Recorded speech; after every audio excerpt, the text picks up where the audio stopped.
today I'm not here to talk about how my father died.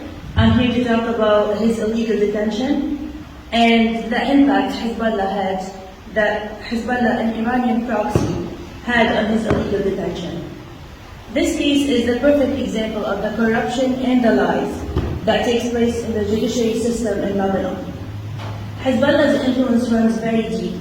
It starts in the interrogation rooms in the Lebanese General Security, all the way influencing public prosecutors and judges in the military court. The kidnapping, the accusations, and the illegal detention used in my father's case is very similar to hostage-taking strategy used in Iran. Hezbollah heavily influenced every sector of the Lebanese government, especially the judicial system. But first, we have to agree that Hezbollah is neither a Lebanese entity nor a Lebanese resistance, but rather a Lebanese occupant that is leading Lebanon toward an Iranian dictatorship. Now I will dive into my father's case, a prime example of Hezbollah's influence.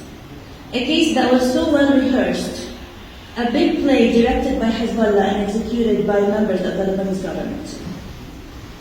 Prior to my dad's arrival to Lebanon in September, he had not a single accusation against him. He actually participated in the 2018 Lebanese election just like any other Lebanese citizen. He also was able to freely enter Lebanon and spend the first 10 days of his vacation as a free citizen. In fact, in August 2018, Amir received official acknowledgement in writing that there were no accusations against him in Lebanon from the military tribunal, the General Directorate of General Security, the Ministry of Justice, and the Internal Security Forces, both in the form of attestation of no legal pursuits and in the form of a standard record of no conviction. However, the minute Amir stepped foot in Lebanon, Hezbollah knew that he would be the perfect target. Being a Christian, American, and a member of the South Lebanese army, they knew they can use him as a political pawn against the US government. In the beginning, when his American passport was taken, they claimed that it was a routine check. A week later, an article in the Al-Akhbar newsletter, a Hezbollah newsletter, appeared with new accusations against my father.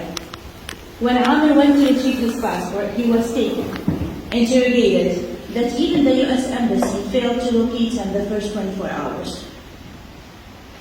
And then all of a sudden, organized gathering started forming in front of the Lebanese General Security with professional posters, all with pictures from his Facebook and his social media.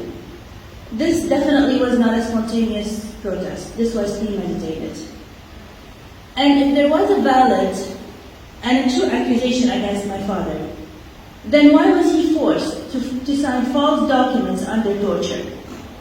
The false accusations that were used was that he had an Israeli citizenship that was proved wrong in court, and other allegations that occurred during a period where he was not even a member in the SLA. Not only was Amir Fakhoury illegally detained, he was held without bond, presumably for accusations that, even if it's true, cannot lead to charges under the Lebanon law, because it is well outside the maximum non-tolling 10-year statute of limitations. So judges like Najat Abu Sha'ra and others were not able to take a decision based on evidence and facts in front of them. Not only were these accusations made more than 2 decades old, they were false, and yet he remained charged and incarcerated without bond for 7 months.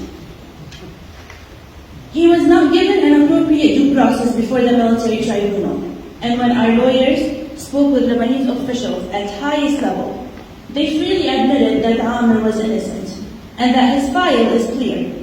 Yet Amir remained in custody and was told that what Safa wants you here, we cannot do anything about it.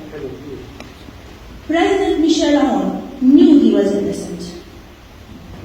Judge Peter Germanos at that time knew he was innocent, yet none of them were able to take a decision.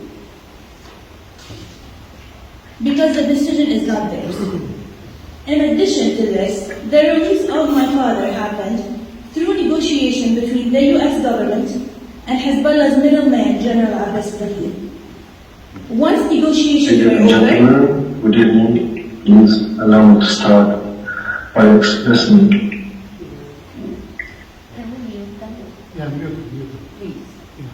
once negotiations were over, the judges were allowed to acquit Ahmed on all false charges. However, it was too late. It was very clear that if Hezbollah did not approve the release, it would not happen. And we see similar hostage-taking scenarios in Iran and in countries controlled by militia and terrorist organizations like Hezbollah. The judiciary system does not have any say in the illegal detention because it is up to the militia to decide when they want to release the hostage. The judiciary system is just for show. Unfortunately, Amr's case is only one case amongst many other, and many similar cases where innocent people are illegally detained, especially in Lebanon. We are lucky that we can use our voice here in the United States to shed light on this and openly speak about Hezbollah's occupation in Lebanon. But we need to continue to push the U.S. administration to help free Lebanon from Iranian occupation. And we need to think about Hezbollah occupying Lebanon and controlling every sector of the Lebanese government, and how when we send money, part of it goes to Hezbollah's pocket. So in a sense, our tax dollars are funding Hezbollah and the terrorist organization that is controlling Lebanon. So this is why conversations like this here in America is crucial in our fight in ending Iranian occupation in Lebanon.